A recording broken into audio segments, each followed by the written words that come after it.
little bit past.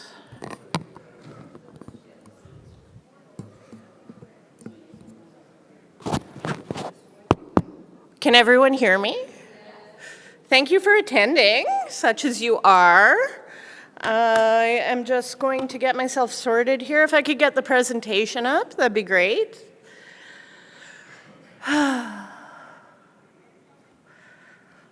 So this is just a quick overview of what the MNGA kind of runs like. I'm just pulling up the presentation on my own computer, so I sound like I know what I'm talking about.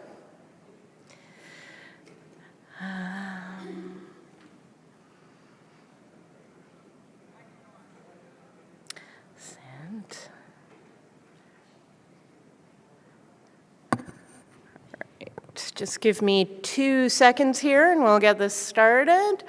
So yeah, welcome to the orientation. I'm hoping a few more people come in, but welcome. Thank you so much for attending. I truly appreciate all of you being here.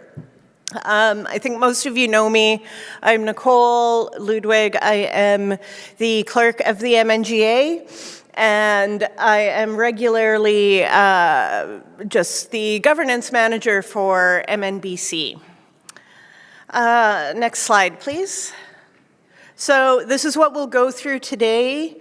MNGA composition and powers, submission deadlines, standing rules, voting thresholds, voting procedures and thresholds, abstentions, subsidiary motions, and conflict of interests. Next slide, please. All right, so submission deadlines. This is in Article 11 of the MNGA Act. Please sit wherever you like this morning. There are no names being associated with anyone. So Article 11 sets this out. Constitutional changes and new legislation or changes to legislation and other matters can only be submitted by MNGA members or the board the MNBC board as a whole, and they have a bit of a different deadline for that. So we send out the notice 60 days in advance.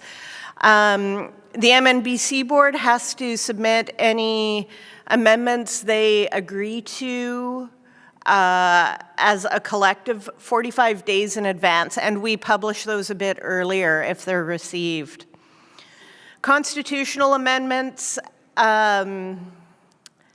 and from chartered communities are due 40 days in advance, and that's when we also publish any board resolutions that come forwards. And then new legislation or amendments from chartered community delegates is 30 days in advance, with the final draft agenda and associated matters being published 21 days in advance. So this is all in the MNGA Act. It's just not quite so clearly laid out. We have a number of standing rules which are in Appendix B in the MNGA Act. So these facilitate progress, including delegates in debate and decision-making, and ensure fairness and equality. And we hope it helps with a bit of common sense. It's Appendix B in the MNGA Act, as I said. And if the standing rules don't address a situation, we consult Robert's Rules for guidance. So what that means is we use Robert's Rules as a best practice, but ultimately the Assembly decides how it wants to deal with whatever issues on the floor. Next slide, please. Voting procedures. So votes on legislation are a roll call vote. So you'll hear me call out a name, and then you state how you're voting, whether it's yes, no, or abstain. And this is required for all legislative changes, except things that are deemed housekeeping, which we can do by unanimous consent. Which brings me to the next one. So if there's an amendment or something else on the floor that doesn't directly affect legislation, so it's not the final vote, and it's relatively non-controversial, the chair will ask for unanimous consent. And all that means is nobody really objects to the change. So it's not that you necessarily totally agree with it, but you might think it's, you know, for whatever reason, not important enough to, you know, die on that hill. And then sometimes, if we don't have unanimous consent, we'll just ask for a show of hands. And in that case, you're asked to keep your hand up until we finish counting. So I would call for delegates in support, count you, and then say you can put your hand down. Call for delegates opposed, count you, then say put your hand down, and then I announce the outcome. Apparently we're being visited.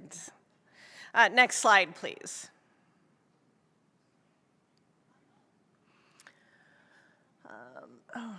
Sorry, there's a bit of an error on there. So voting threshold, so this just refers to the number or the percentage of votes that are required for something to be moved forward to the AGM. So changes to or new legislation require 75% of members present to vote in favor. So that doesn't include abstentions. I'll talk about that a little bit later. Yeah, we've changed this a little bit. The other votes require a majority vote. So a majority means more than half. And we calculate that after all the votes are cast. And a 2/3 vote is required for some motions where the rights of a member are impacted. So suspending the rules, rescinding previous question or calling the question, and limiting or extending debate. So how often or how long someone can speak. And this should be familiar to anyone who's attended some board training with us in the past. Yeah, so abstentions, since this slide was done, we have changed abstentions to be null votes. So this phrase about while members can vote in favor, opposed, or abstain from a vote, be aware that an abstention functions as a no vote. We've changed that in the MNGA Act. So abstentions aren't counted in the total number of votes cast anymore. So, and we thought this, and the Assembly thought this was a fair way to go, and this was approved at the MNGA. So your vote is your vote. It's yes, no, or abstain. And if it's a abstain, it just means you're not voting. You are here for the purposes of quorum. Next slide. And this is it. So it means no vote cast. So it reduces the total number of votes on the matter. So if a motion requires a 2/3 majority, 5 vote against, 10 vote in favor, and 2 abstain, this passes. Because you had 2 abstentions, so that lowers the vote count to 8, and 5 is 2/3 of 8. Any questions? Math is hard.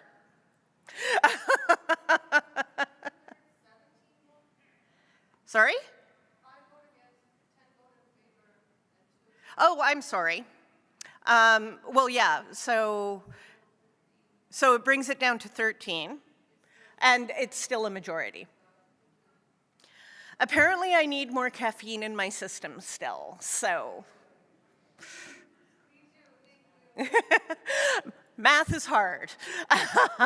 This is why I built a spreadsheet to calculate all of this. So yeah, it lowers the total number of votes. So that 75% threshold is 75% of the total number of votes cast, not including abstentions, because it's just a non-vote. What can you do with the topic of a motion? Well, you could postpone it indefinitely, and that will just get rid of the motion. It kills it where it is. You can amend it, which means inserting, deleting, or replacing text. You can refer it to a committee. So in this case, commit means literally commit it to a committee. Postpone definitely, so you can postpone it until some condition happens or to a future date. There are some other rules around that. Basically, once this legislative cycle ends in September with the AGM, anything new would have to be introduced as new business at the MNGA in December for the next cycle.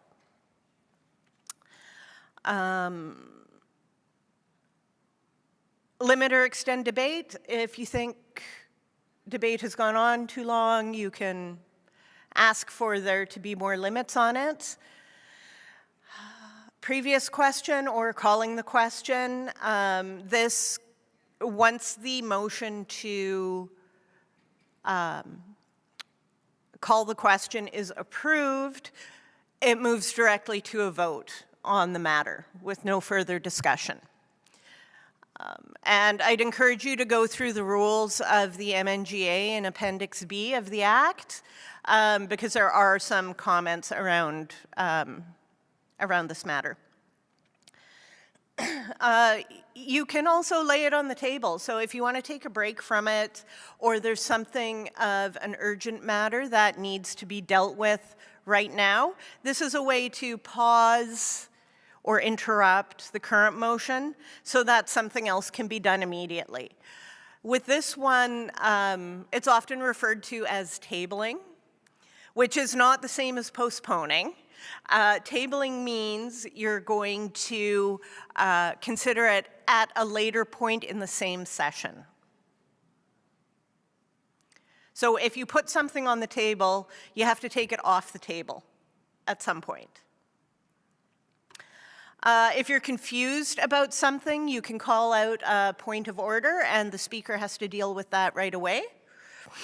And if you disagree with how the speaker has ruled, you can appeal that. And then we walk through the pieces on that. But above all else, just remember that no rules can take the place of tact and common sense on the part of the chairperson, which in this case are your speakers. Questions so far? I can talk about this for days. Okay, a couple more things. We added some stuff. This is relatively new. This is conflict of interest as set out in the MNGA Act. So this applies only to members of the MNGA. So Article 2.8, a conflict of interest is when an MNGA member, an immediate family member, or a close business associate of the member has a personal or professional interest in the matter at hand that is separate from their role as an MNGA member, and the interest is distinct from the interests of the Assembly or MNBC, such that the activities could negatively affect MNBC's ability or authority to negotiate on behalf of and represent Métis people in BC, or stands to realize a personal or professional benefit from a favorable decision on the matter that does not provide a similar benefit to MNBC or its chartered communities, or will provide a benefit to a Métis organization other than MNBC or its chartered communities. So what that means is if you have a conflict of interest on a specific matter, you can just recuse yourself from the meeting at that time. Next slide, please. There we go. Participants must sign their member oath. Most of you have done this. We do have paper copies. We're going to ask you all to sign one at some point, probably just before the break today. And you return it to me or Judith or my other clerk for this meeting, Barinder. You can disclose your own conflict, and so you need to look at every situation and really ask yourself, would I have a conflict of interest on this matter? And if you do, just declare it, remove yourself from the meeting until the matter's done, and then you can come back. So other members can also submit a motion if they think someone else is in a conflict of interest. And this is something that's pretty unique to the MNGA. Normally, a decision around conflict of interest is a very personal decision. And it's expected that the member in question has considered all the factors and maybe even gotten some advice, like they've talked to me or they've talked to a lawyer and they've been informed about you know, what this conflict of interest could look like. If you are listed on the official registry as a decision maker on any Métis political organization that does not recognize MNBC as a provincial Métis government, is in an immediate conflict. Except for advocacy bodies, which are defined in their mandate, they're not considered political. So if you're found in conflict by the MNGA, you'll be asked to refrain from participating in the discussion and the vote. So you can go grab a seat in the gallery, or you can go grab a coffee, or whatever you like. You can be removed, if you refuse, you can be removed from the meeting by a 2/3 vote while the matter is pending. Or if it's an ongoing conflict, you can be disqualified from the Assembly until the conflict is resolved. Any questions on that? Anthony?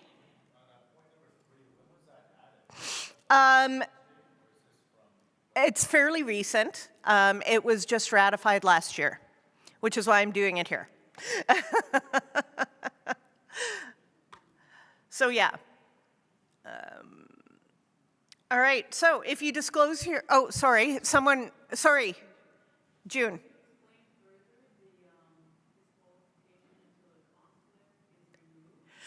So if you're listed on a registry as a decision maker, so we had a similar situation a couple of years ago where an MNGA participant was listed on, I think, a BCMF registry. And so he was disqualified by a vote of the MNGA, and that's what sparked these changes. So once he sent us the BC registry form that lists all the directors of that group, and his name was no longer on there, and it shows a date of change, then he was let back in. Does that answer your question? Okay, great. Yeah, so yeah, that would be an example of an ongoing conflict. Next slide, please. All right. If you want to disclose your own conflict, when the matter comes up, get the attention of the speaker. Stand up, say you want to disclose the nature and the extent of your conflict.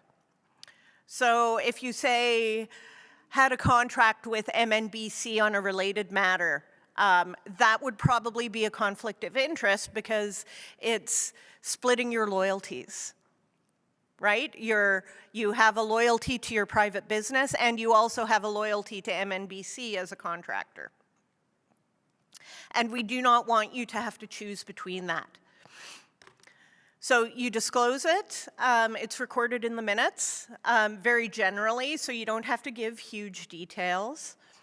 You don't vote or consent to a resolution that pertains to your conflict. That's the important part, because as we move forwards to some sort of Indigenous governing status, the people in power are going to look at this, and they're going to look at, do you obey the rules you set for yourself? Do you abide by conflict of interest principles? So it's really important to remember that whatever we do here reflects on the nation's goals as a whole. You need to leave the meeting while the matter is discussed, and but you can stay if you have information you need to provide. After you provide the information, you need to leave. And you have to refrain from influencing the discussion or the vote. Any questions on that? June, sorry. Joy.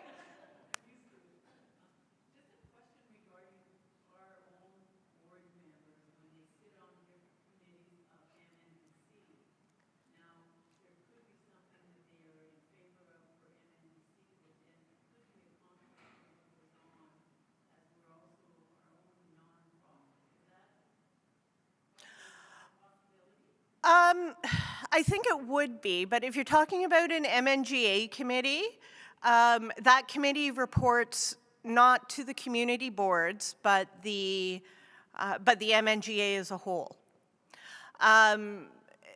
Honestly, if any of your members end up in that situation, please reach out to governance, contact me, contact Judith. We can walk you through that. Okay? Anything else? Quick scan. All right, next slide, please. What do we have? Okay, addressing another member's conflict. Again, this is a process that's fairly unique to the MNGA because deciding about a conflict of interest is usually quite personal. So, you need to submit the resolution addressing the other member's conflict in advance to the clerk. So that's basically governance staff at MNBC.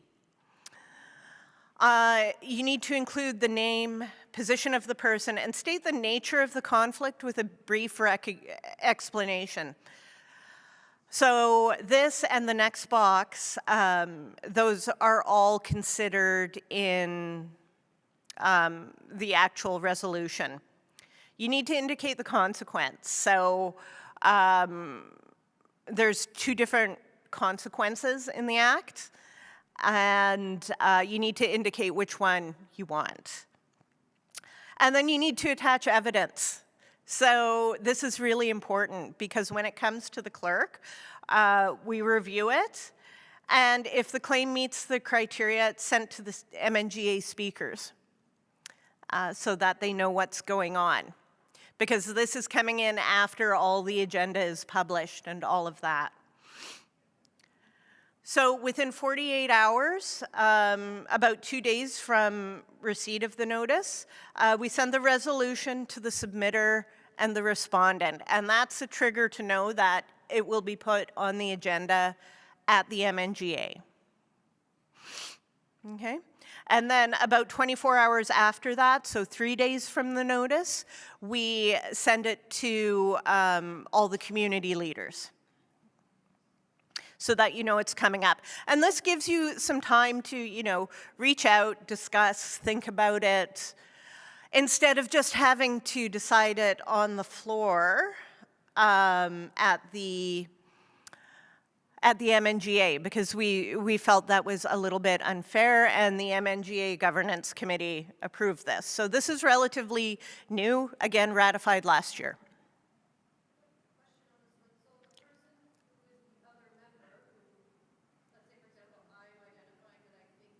Yep. Right here. Oh, sorry. On the right, second box down. So the respondent is the person who's being implicated in a conflict of interest. They get it before everybody else. Yeah. They get it before everybody else. And so this gives everybody a chance to review and consider and put some thought into it.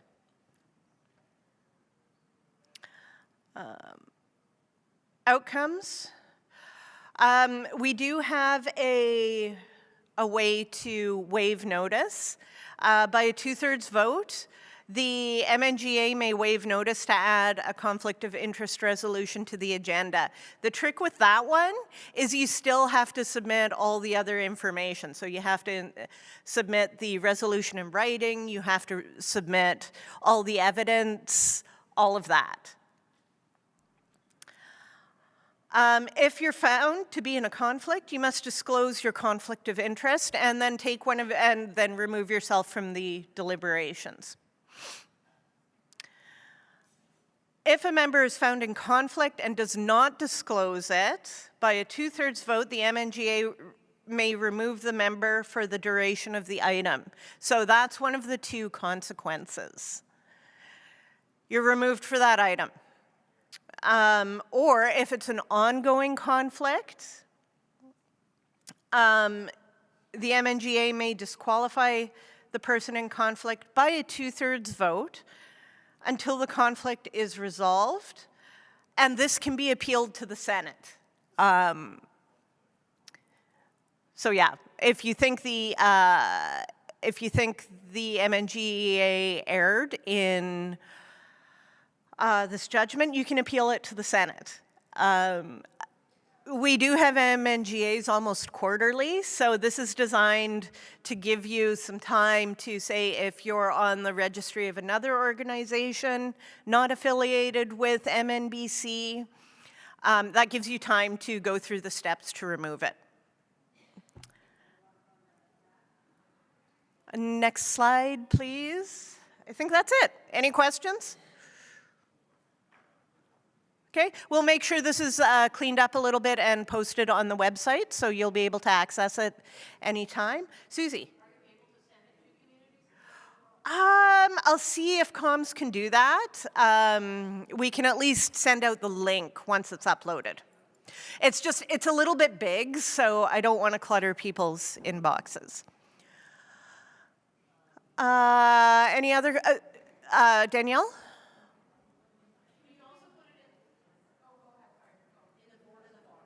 Yeah, I'll get Barinder to add that. Yep.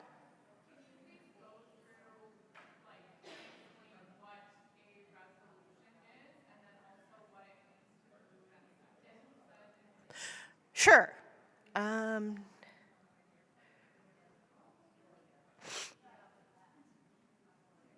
right. So, yeah. So yeah, and no, excellent question from the youth contingent over on the side there. I am so happy you're all here, and I'm happy to come in individually and do training with you on procedures, and we can modify that for your uses as well. But moving and seconding, so there's some terminology we use. Oh, sure. So a motion or a resolution, they're kind of the same thing. A motion is a piece of business that means the group If it's approved, the group will take some action of some sort. So it could be, for example, you know, that the MNGA purchased 2 hamsters for each member. So that could be the motion. A resolution is somewhat more complex, and that's where you see the whereas statements before. Charlie? So the group, the whole assembly. So the idea is that the assembly speaks with one voice, and that is the decision they make. So when the motion is moved and seconded and read out, that means it's on the floor. It means it's in the hands of the assembly. So now it belongs to the whole assembly, not just the mover. Does that make sense? Okay. So motion, resolution, in order to get it on the floor, it has to be moved by someone, and because at the MNGA there are communities that submit resolutions and motions, we usually call on the president of that community to move it, or if it's submitted by one of the regional directors, they get called on to move it. Anybody at the table can second it. And then discussion and debate take place. So this is where it can be amended or it can be changed in some way to make it, Robert's Rules calls it perfecting. So to make it perfect, to change it so that it's something the assembly can actually do. Charlie? Moving? So just as an example, what will happen is one of the speakers will introduce the title. I will read the resolution into the record. And then the idea is that at least 2 people need to agree that this topic is worthy of discussion. So we call for a mover and a seconder. And after that, it belongs to the assembly. So the assembly as a whole makes a decision on what to do with it, whether that's amend it, approve it, or defeat it. Sorry, Danielle, I think I might have missed some of your original question.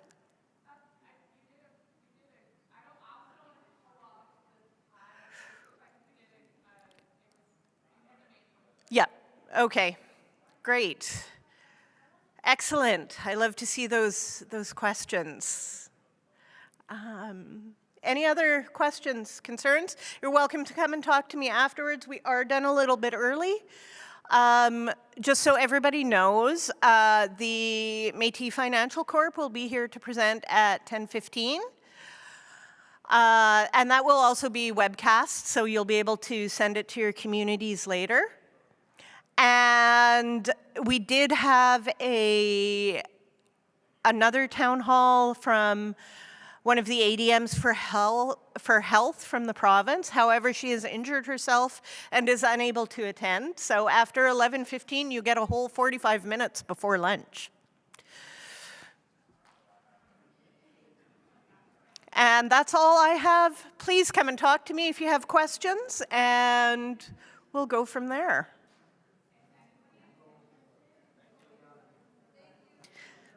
I hope that helped.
Good morning, everyone. Morning.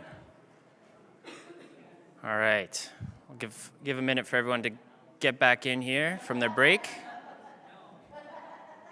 Get settled.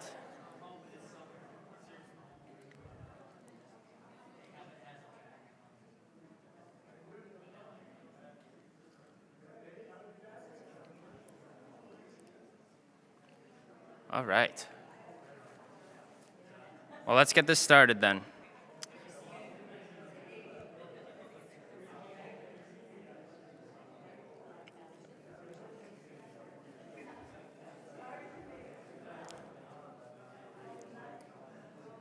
I want to start by thanking MNBC leadership, community leaders, citizens for tuning in across the province.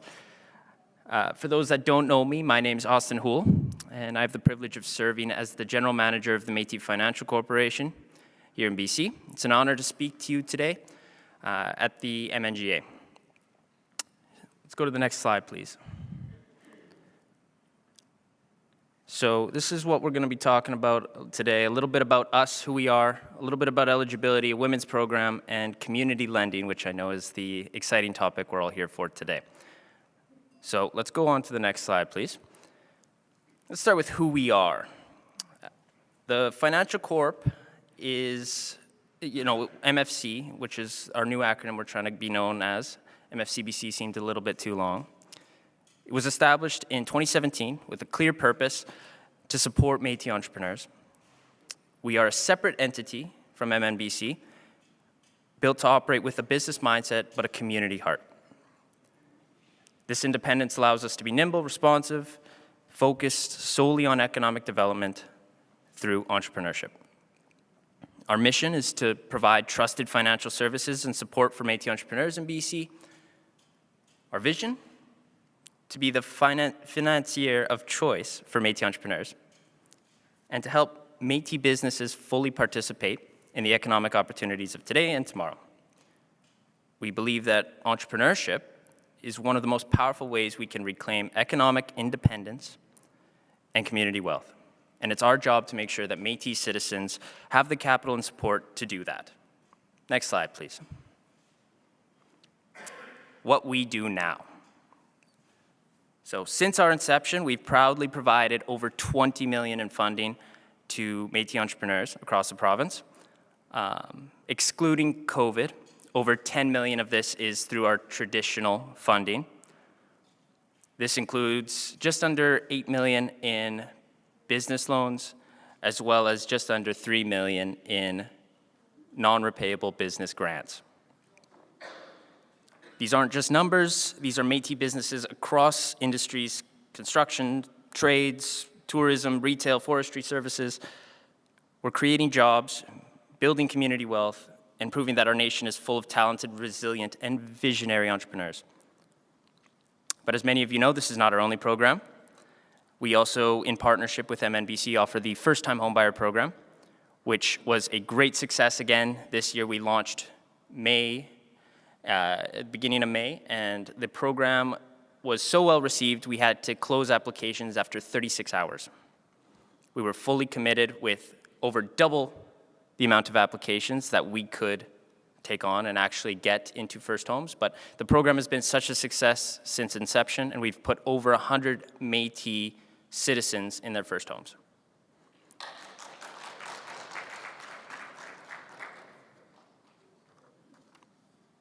Next slide, please.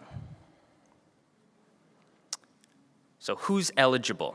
This is one of the questions we've been getting a lot. Many of you have referred citizens to us or entrepreneurs to us, and we want to make sure that we're very clear as to what we can and can't do.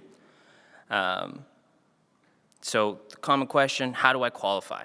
Well, we won't get into all the fine print because we could be here for a long time, but I do want to mention that our most relevant eligibility requirements can be found on our website, and we encourage you to have a look and please reach out if you have any questions. They're designed to be clear and fair, and so we want to make sure that everyone understands them well. And if you have any questions, please, like I said, reach out to us at the Financial Corp. All right, let's go to the next slide. Do we want to do questions at the end? Does that work? Or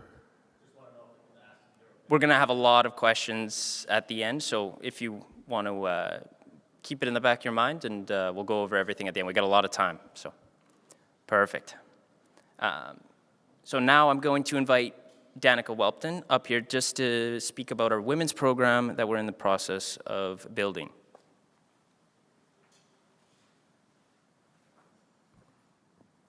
Good morning. My name is Danica, and I'm a business support officer at the Métis Financial Corporation. I joined the team a little less than a year ago, and I feel very grateful to take part in working on a program for Métis women in business. We're excited to announce that we're in the beginning stages of relaunching our women's program designed for Métis women entrepreneurs.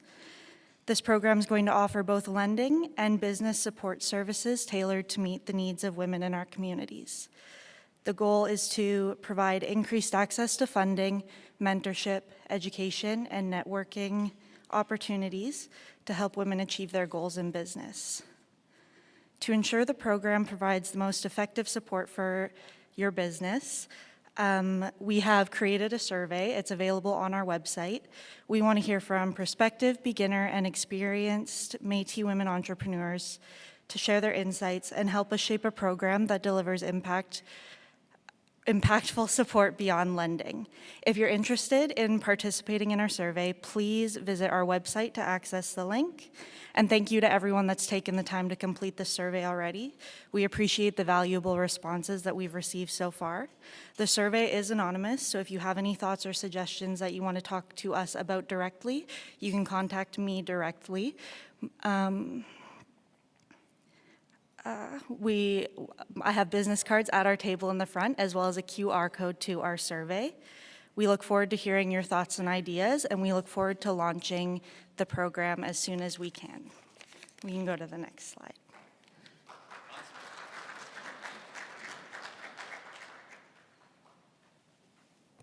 Thank you, Danica. All right, on to the next slide, please, and thank you. Thank you. All right, so now the exciting topic that we get to break the news for. Lending to community-owned businesses. Now, this isn't new, but it's not very well known. This is something that we've been able to do, but it wasn't communicated and it wasn't well known, so we want to share a little bit about it. There are some misconceptions out there, so I want to clear a few things. We can lend to community-run businesses, for-profit businesses only. And yes, these community businesses are eligible for the grant funding the same way any entrepreneur would be. The program is almost the exact same as the one that Métis entrepreneurs go through. It's very, very similar, but when it's a community or a collectively owned business, we run into unique challenges. And so I know that there's probably many questions that are going to be coming up sooner or later. And so we're going to hopefully be able to work with the communities individually and work out how we can access this funding and make it available to everyone. So like any responsible lender, we do require security. That can be one of the most difficult things, but it's not to create barriers, it's to protect our sustainability. At the end of the day, the Financial Corp is a not-for-profit, but our goal is to make sure that we build it so it's so self-sustaining it outlasts every person in this room. This program, we want to be here for generations. So whether it's a construction company, a local store, an economic development venture, we're here to help communities build self-sustaining businesses. Next slide, please. Obstacles. I kind of alluded to this. Security is going to be tough, but that's not the only challenge we're going to face. These can include governance and setup for the for-profit arm, clarity on accountability, and limited capacity to meet the due diligence requirements. The communities are all in different places in their lifespan. We understand that. And we can't necessarily give a one-size-fits-all approach to this, the same way we can't with every entrepreneur that comes through our door. But we're here to partner in solving these dilemmas and these problems to make sure that the communities can reach their utmost potential. We understand there's likely many questions, so please reach out to us if you'd like to discuss further. Next slide, please. All right, so I'm sure we're all aware by now, but we've launched our new website a couple months back, and one of our features that we want to point to is our calendar of events, which is really exciting. We get to share with everyone where we're going to be, what events we're going to be attending. And as you can see, there's some empty days there, and this is just 1 month. So we're hoping to fill it with community visits, workshops, roundtables, and one-on-one meetings. We know we can't be everywhere at once, but we're committed to showing up. So if you'd like us to come to your community, or if there's a women's group interested in co-hosting a roundtable, let's make it happen. Our goal is to build partnerships that are meaningful, productive, and that starts with putting something on the calendar. Next slide, please. So to wrap up, we know you have many questions about lending, the women's program, about accessing capital more broadly. If you're here in person, please come find myself or Danica or Christina, my team here, and we'd love to speak with you directly. Let's have a conversation. We can answer as many questions as you could possibly throw at us, and we may not have all the answers immediately, but we'll work with you on finding solutions. And if you're watching online, visit our website, fill out our survey.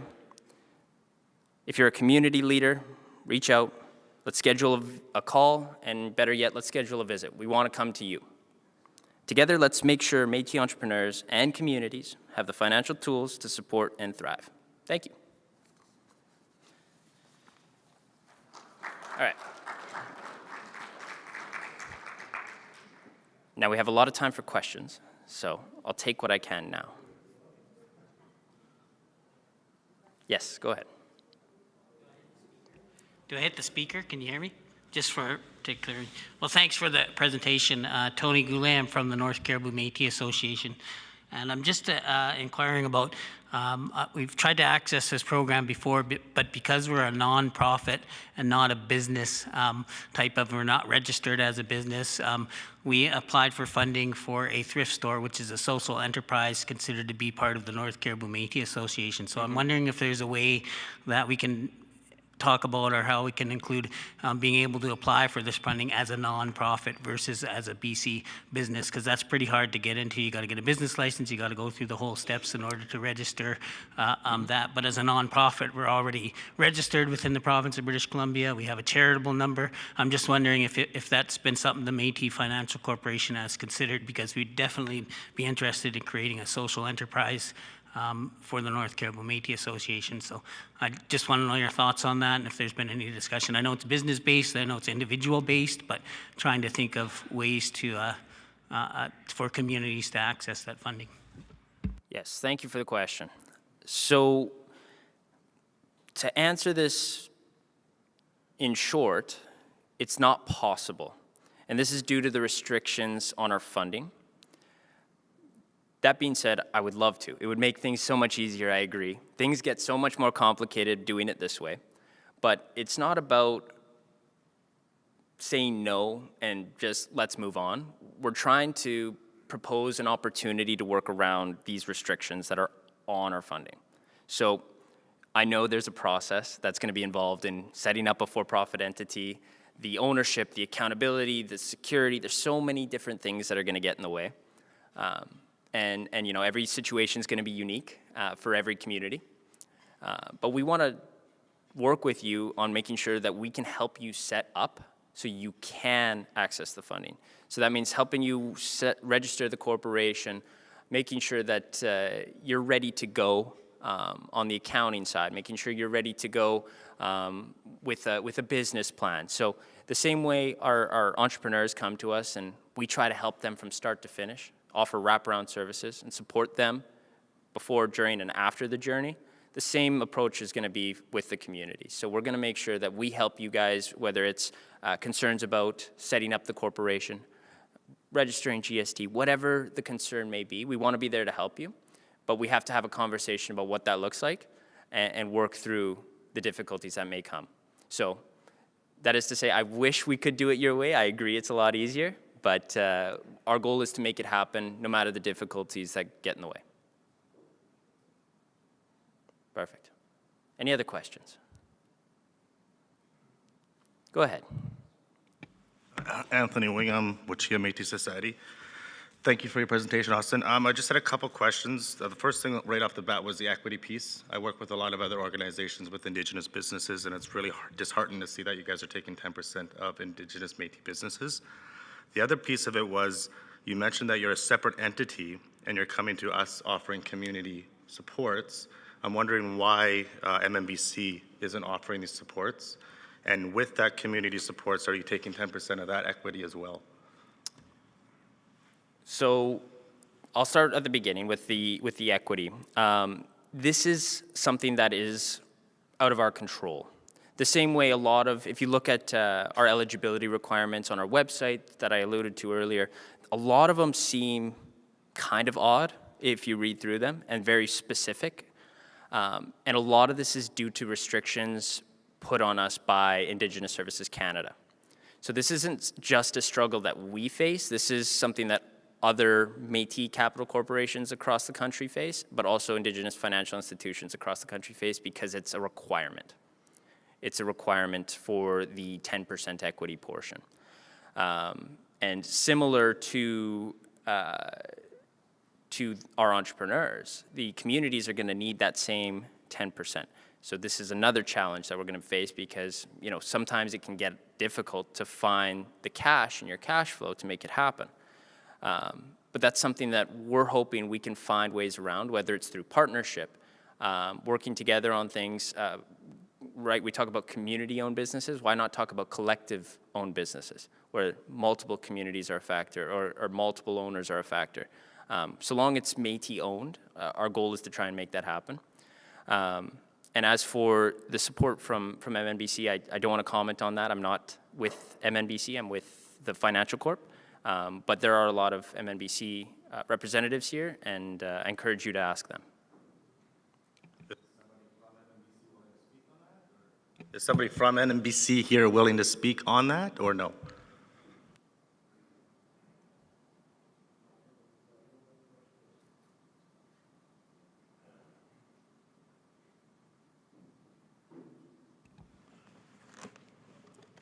Anthony, can you repeat that? I could not hear you I couldn't understand the question from where I was sitting. Yes, thank you, President. So Austin explained to us about the community funding, that we would have opportunities to do projects, get funding, but there would be 10% equity from that. And I'm wondering if this is a standalone organization, why isn't MNBC offering this type of funding where there's no equity? Because ultimately this is Métis dollars, I would imagine. Right now, we don't have the capacity to be able to do that. As a lot of you do know that a lot of our funding programs for the next few fiscal years have been slowed down, and we anticipate even a slower process coming with the new government.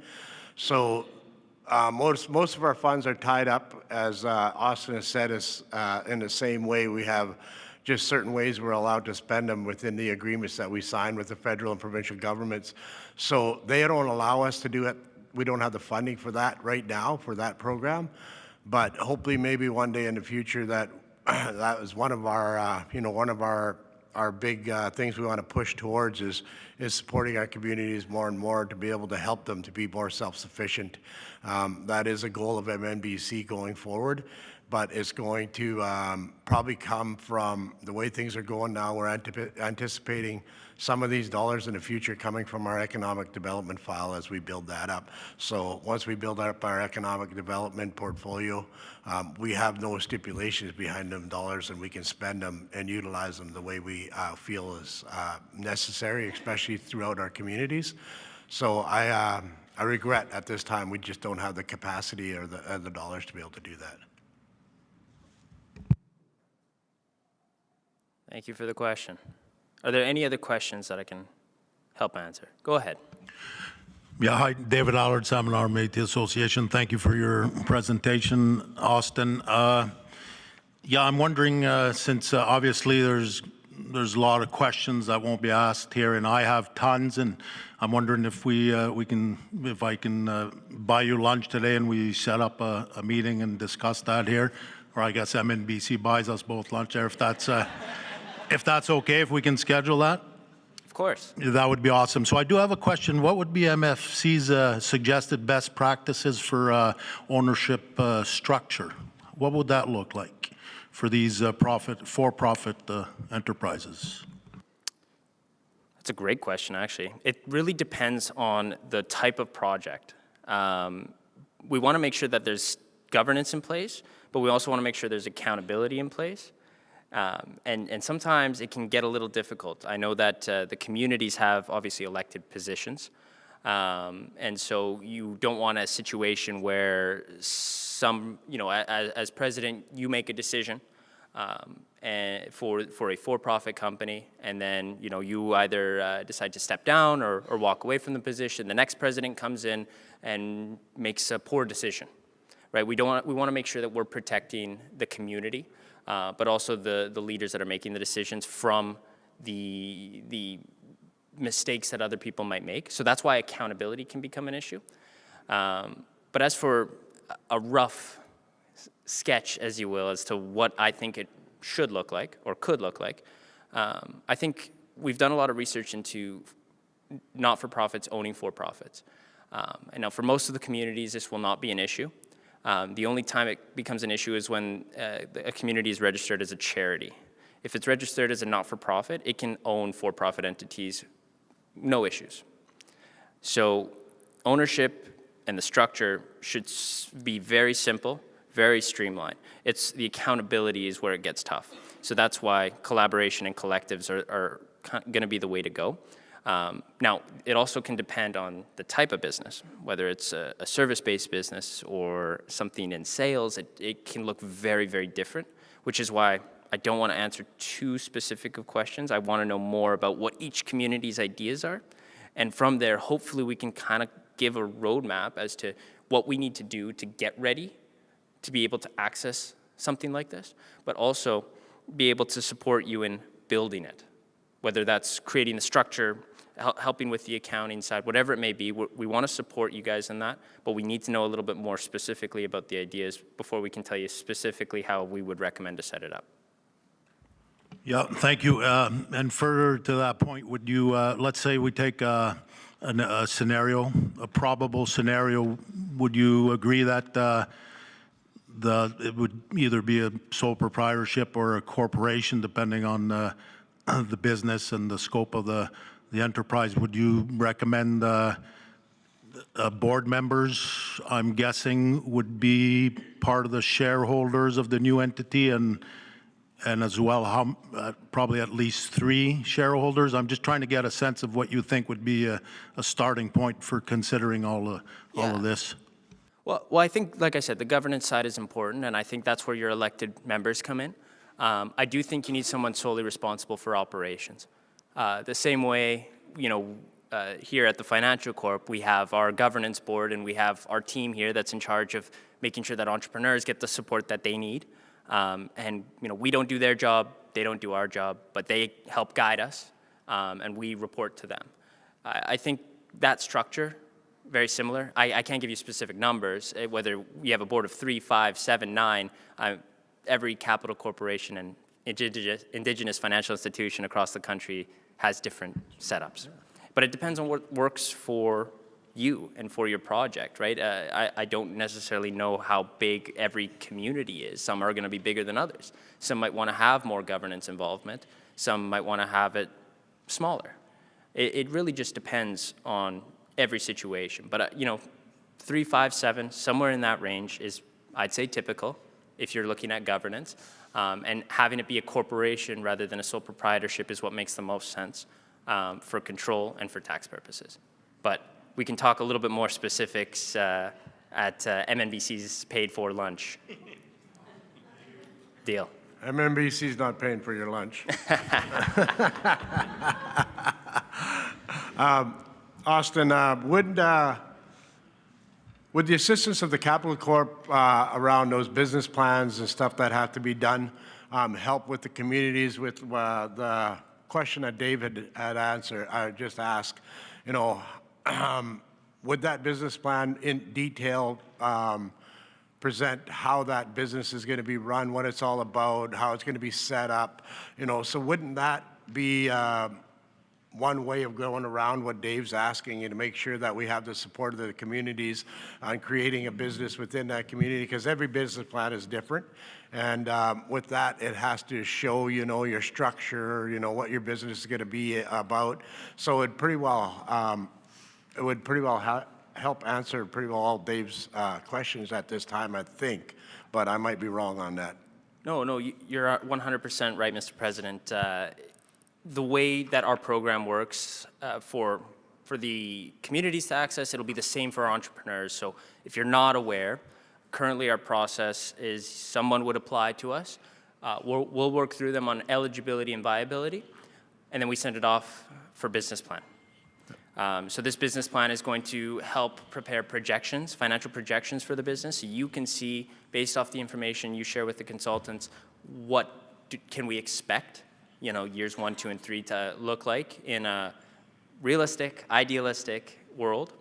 And it'll also help, you know, organize those questions, right? Whether it be about governance, setup, accountability. We're hoping that this business plan is able to answer a lot of those questions, but also provide a bit of a roadmap for the plan as to, you know, once you cut the big ribbon with this business, then what?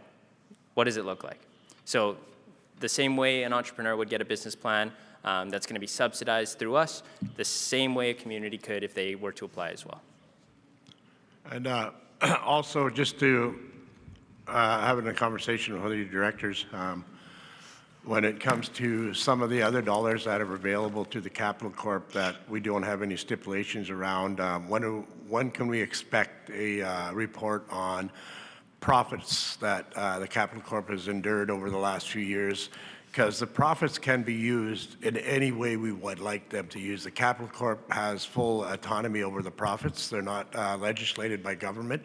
So when can we find out what the profit margin is with the Capital Corp, and how many dollars are in that part of it?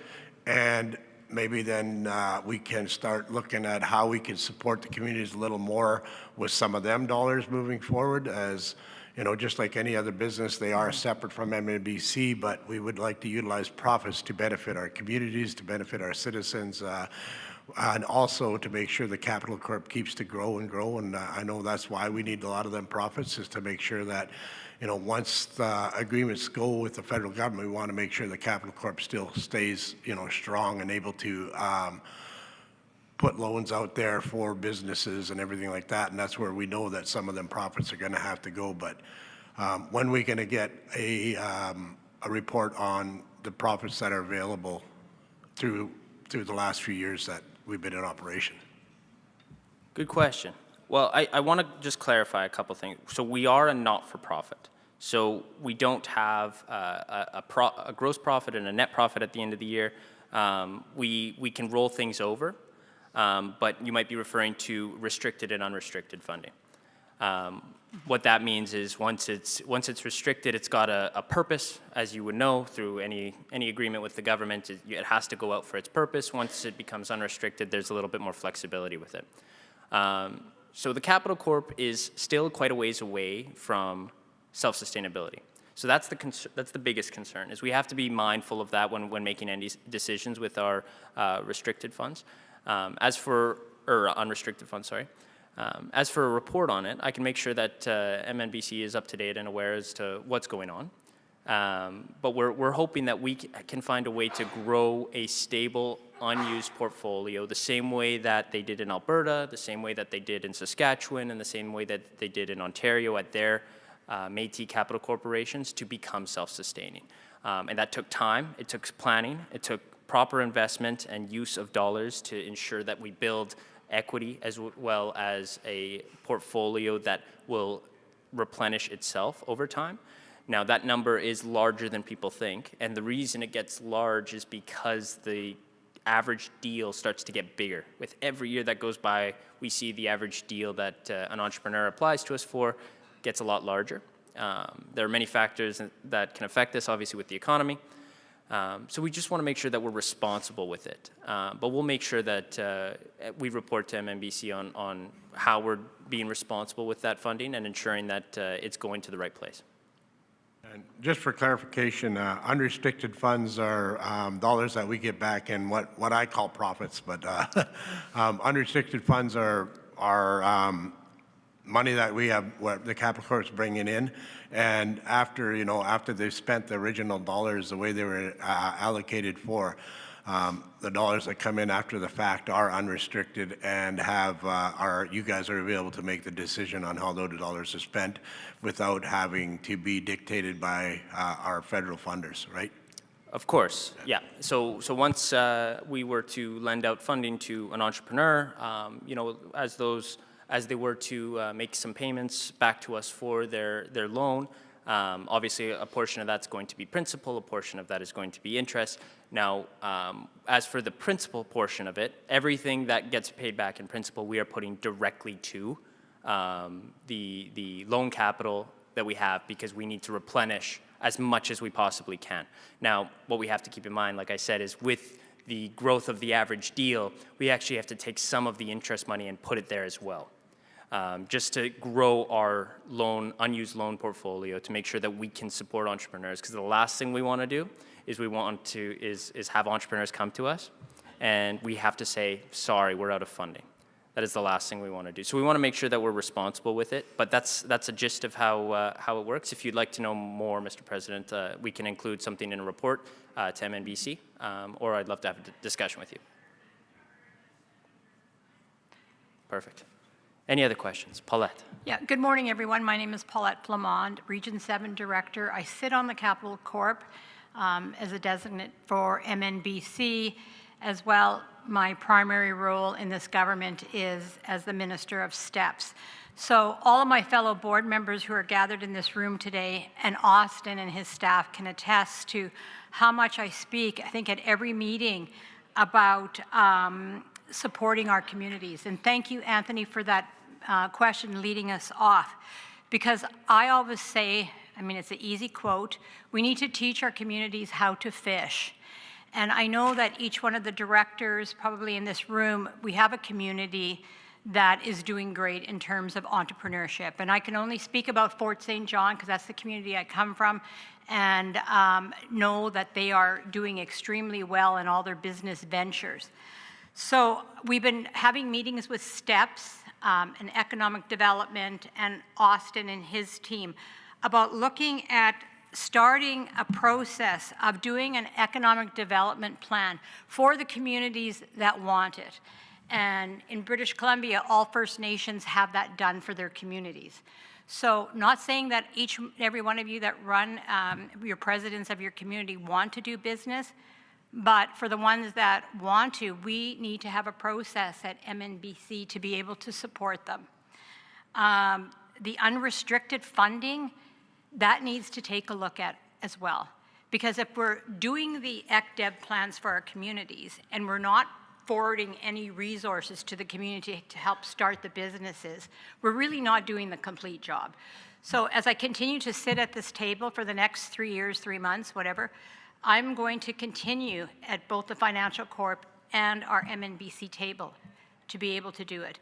Yes, economic development, we've got some plans in place, but after reviewing the budget yesterday and seeing the limited money that we have in ECDEV, I know that there's a lot of pressure on myself and Louis as directors,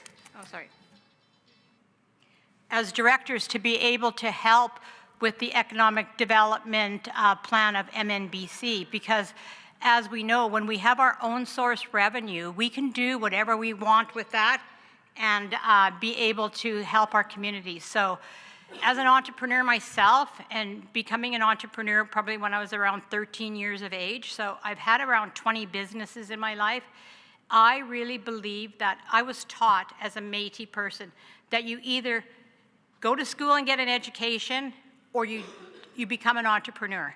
Those are for me, were the only ways out of, being a road allowance child and growing up in poverty. So we need to be able to help our communities to fish. So I will continue to advocate for all of you that want to do it around the table, and we just need to change the way things are done and support our communities. Thank you. Thank you, Paulette. On that note, oh, sorry, Dave, you go ahead first. I think you had your hand. Yeah, thank you. Just a quick question here. I did notice not too long ago in the board minutes, there was a decision to have board representation on the MFC board as being only one director as opposed to three. Can you confirm that's the case right now? That is a request from Indigenous Services Canada. So that was a letter that was sent to me, and that's what they requested. Currently, we still have two. The plan is to keep on until I hear otherwise, but we do have a letter stating that is request one, and so we have to obviously balance that relationship because they provide a lot of our funding. So that board decision to go down to one, that's been formally changed back to more than one, or no? I can answer that. Yeah, it has been. We went back to the two directors from the board of directors to sit on the financial corporation. There was a request at the very beginning when we started the financial corporation, because I was one of the founding members. I sat on that board when it first started.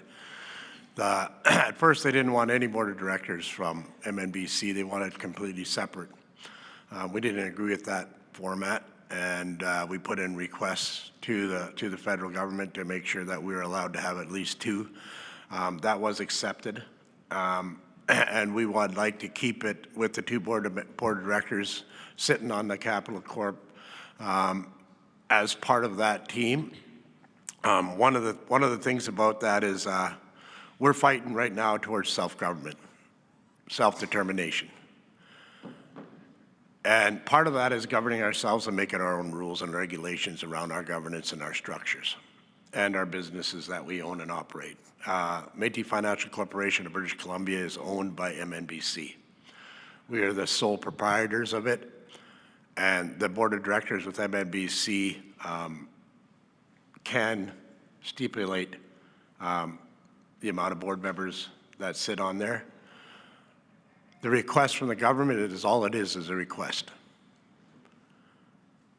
We are our own government, and we need to start moving that way. When we feel that what is important for our nation to have certain members or certain committees set out in certain ways, with your approval,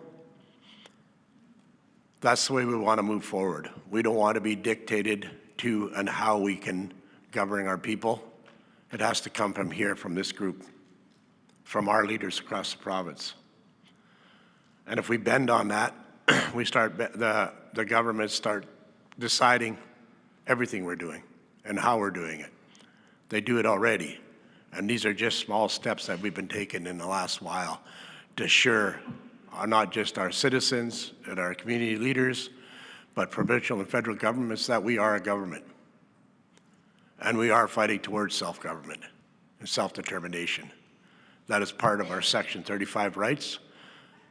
And that's one of the biggest issues that we're dealing with at the provincial and federal level, is to establish and get recognized in this province. This might be one of the small ways of moving forward, but it is one of the steps that we think is necessary to keep going on. Our number one issue is self-government, Section 35 rights, what's best for the citizens of British Columbia, what's best for our leadership, with consulting with our leadership to make sure that we are going in a direction that our people would like to see us go. And that's one of the biggest things that we are going to be fighting for for this whole term. is to make sure that we're fighting for BC and fighting for our communities.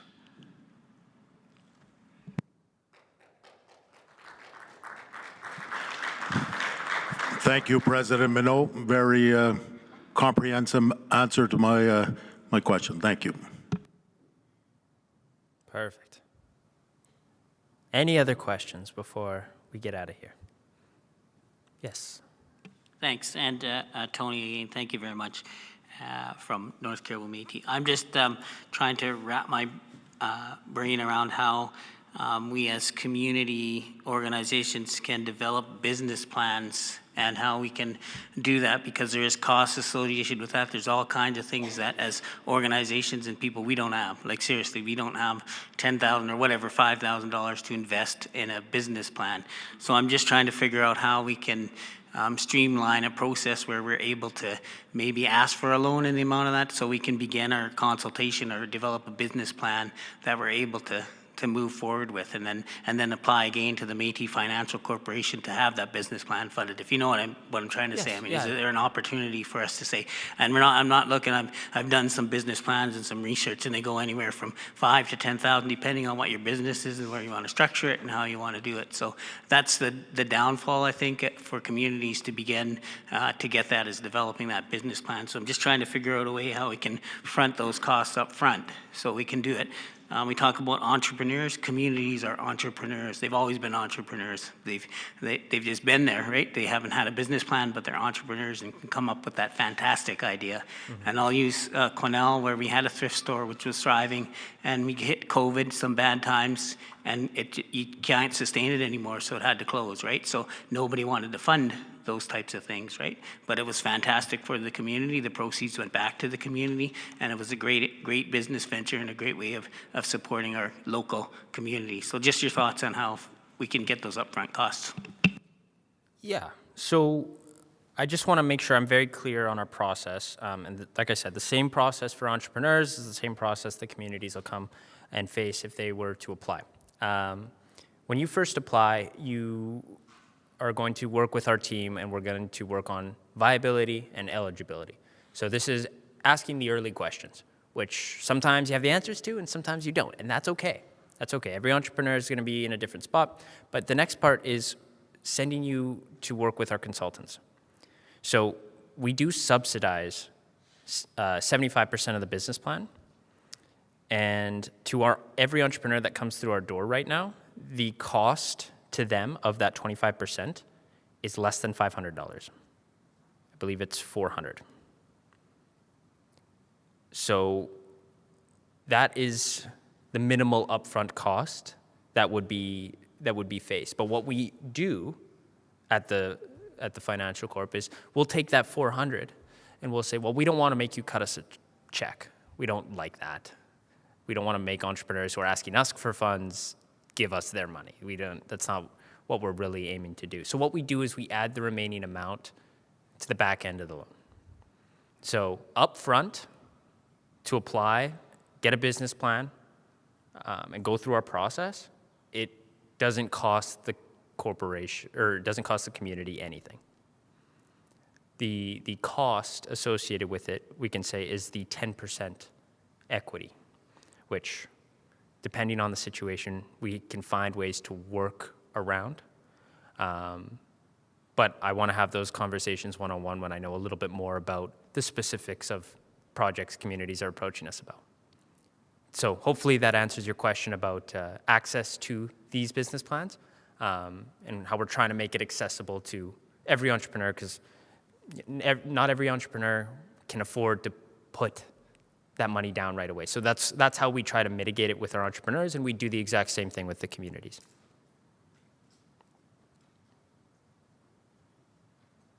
Perfect. Any other questions? I'm sure there's a lot more, but I'll leave them till after the session. Yes. Late to the call, sorry. Joy Bremner, leader of the Mid-Island Métis Nation. And one of the concerns instantly in listening, I'm sorry, I apologize for being late. Crisis in my home community, unfortunately. But the reality of even when you're stating that the additional costs will be back-ended onto the whole thing that they're doing with you. So many of our communities, that in itself almost puts a stop sign up instantly. More money is going to be required from us at some point in time if we're unsuccessful, and even trying to work through all of that. So many community members, especially in small communities, are really hesitant to add any additional cost onto us, whether it's 2-3 years down the road or a new board of directors. So there are those complications. So I just wanted to actually express that, because for my own community, I know that's some of the things that I would be facing, comments from members. And, I think that's important for all of us to consider, is that, how are our memberships actually going to accommodate back-ended fees? Thanks. Great question. So when I say added on to the back end, this can look very different depending on the deal. I'll give you an example. We have a client that has come to us and they requested, we have a busy season, we have a quiet season. So how we want to structure it so it works for us, we want to make all of our payments in 6 months, and the remainder, we just want to cover the bare minimum. So we adjust things to make things work for every entrepreneur. And we want to be able to do the same for the community. So I don't have the exact math in front of me, but if I were to ballpark it in my head, that additional $400 some for the business plan that I say, throw it on at the back, that's not a $400 bill you're getting 2 years down the line. The idea is, well, what happens if we bump it up so it's an extra $1 a month? And it's little bumps like that. So it works with you, and maybe that doesn't work. Maybe it's, I don't know when I'm going to be able to have this. Let's work out and see what you guys have. Our goal is to make things work. And there's no cookie cutter fit. We know that. That's why I can't give everyone specifics on every business idea that they have right now, because they're all different. And every community is going to be in a different spot. Financially, where they're at with their ability to access the funding. Some might be ready to go, and that's great. We want you to come. Let's talk about it. Let's get this on the go. But there's going to be other communities that aren't ready, and that's okay. But where does the Financial Corp come in? Well, we still want to talk to you. We still want to work through, okay, well, where do you want to go? How do you want to get there? We want to be able to provide that support, sit down, have these conversations, provide some guidance as to what it takes to get to where you want to go. Work with the communities on that. So that's something that we try to have as our approach for every entrepreneur, and it's no different with the communities. We want to work with you. It's not going to be easy. There's going to be some times where we have to say, no, that's not going to work. There's going to be other times where we can say, yeah, let's do it. But our goal is to make something happen. Let you guys know that there is a resource out there that you can access, and we're trying to make it as easily accessible as possible. While it's still difficult, we can have conversations and hopefully make something work. Awesome. I'm going to assume there's no other questions, but feel free to come up to myself or my team if you are here in attendance and if you are watching online. I'd love for you to reach out to us on our website. There's our contact information. We'd love to have a discussion about the programs and services that we offer at the Financial Corp. Thank you.